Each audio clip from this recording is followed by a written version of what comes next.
हे WhatsApp guys, तो कैसे हैं आप लोग। दोस्तों आज का टॉपिक है बर्निंग और आज हम जानेंगे कि भाई जो डिस्प्ले के ऊपर काले काले धब्बे पड़ जाते हैं जिनको हम बर्निंग कहते हैं वो होती कैसे है।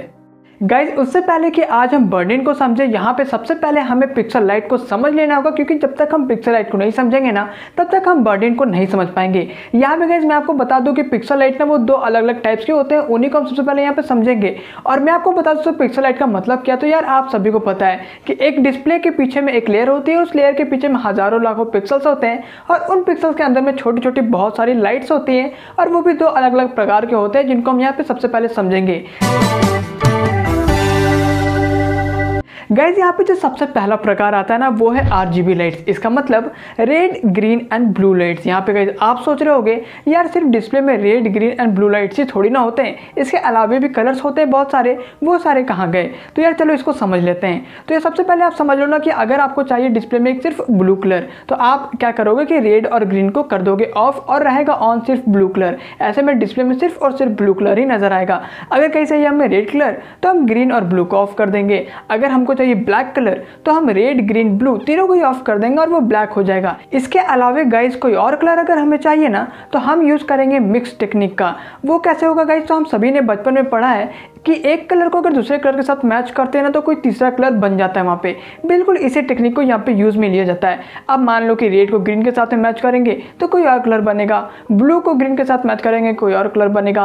और इस तरीके से दोस्तों मिक्स टेक्निक को यूज करके ना यहाँ पे अलग अलग टाइप्स के कलर को बनाया जा सकता है और उसी कलर्स को दोस्तों हमें प्रोवाइड करती है डिस्प्ले के ऊपर में। इसके अलावा गाइज मैं यहाँ पे आपको बता देना चाहता हूँ कि ये जो RGB लाइट्स है ना इसको कहते हैं सेल्फ इमिसिव लाइट, यानी कि इसको किसी और की जरूरत नहीं है कलर्स को प्रोवाइड करने के लिए डिस्प्ले के ऊपर। लेकिन इसके अलावा जो भी तरीके हैं जिनसे कलर्स प्रोवाइड होती है डिस्प्ले के ऊपर में वो सभी सेल्फ इमिसिव नहीं होते, उनको किसी न किसी दूसरे चीज़ की ज़रूरत पड़ती है कलर्स को प्रोवाइड करने के लिए। यहाँ पे इकलौती जो है RGB लाइट्स ही ऐसी है जो कि सेल्फ इमिसिव लाइट्स कहलाती हैं। गाइज यहाँ पे जो दूसरी प्रकार आती है ना उसको कहते हैं व्हाइट लाइट। अब गाइज इसको समझने के लिए हमें चलना पड़ेगा स्क्रीन के अंदर में। अब यहाँ पे गाइज होगी स्क्रीन के पीछे एक लेयर, उस लेयर में होगी हजारों लाखों पिक्सल्स और उन पिक्सल्स में होंगी बहुत ही छोटे छोटे व्हाइट लाइट्स। और यहाँ पे गाइज तो ये व्हाइट लाइट्स है ना, यहाँ पे जैसे ही इलेक्ट्रिक करंट सप्लाई होती है इन लाइट्स में ये फटाफट से जलना शुरू करती है और फेंकना शुरू कर देती है। इसके बाद दोस्तों मैं आपको बता दूं यहाँ पे जरूरत पड़ती है कलर फिल्टर की इस व्हाइट लाइट के आगे में जो लगी होती है। यार ये जो कलर फिल्टर है ना वो करती क्या है कि इस व्हाइट लाइट को कन्वर्ट कर देती है RGB लाइट्स में।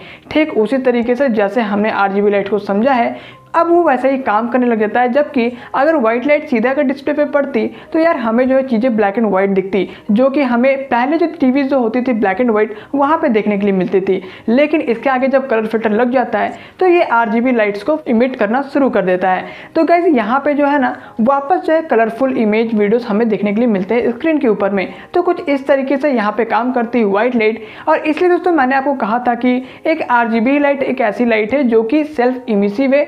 जहाँ पे आपने देखा कि जो व्हाइट लाइट है उसको कलर फिल्टर की जरूरत पड़ी इसलिए वो सेल्फ इमिसिव नहीं मानी जाती है। इसलिए यहाँ पे दोस्तों RGB को किसी भी चीज की जरूरत नहीं पड़ी, इसलिए वो एक सेल्फ इमिसिव लाइट बन जाती है। गाइज जिस भी स्क्रीन में बर्निंग होती है ना वहाँ पे उसका कारण है यूज़ करना व्हाइट लाइट को। यानी कि जिस स्क्रीन में बर्निंग हो रही है वहाँ पे व्हाइट लाइट यूज़ होती है, वहाँ पे RGB लाइट यूज़ नहीं होती है।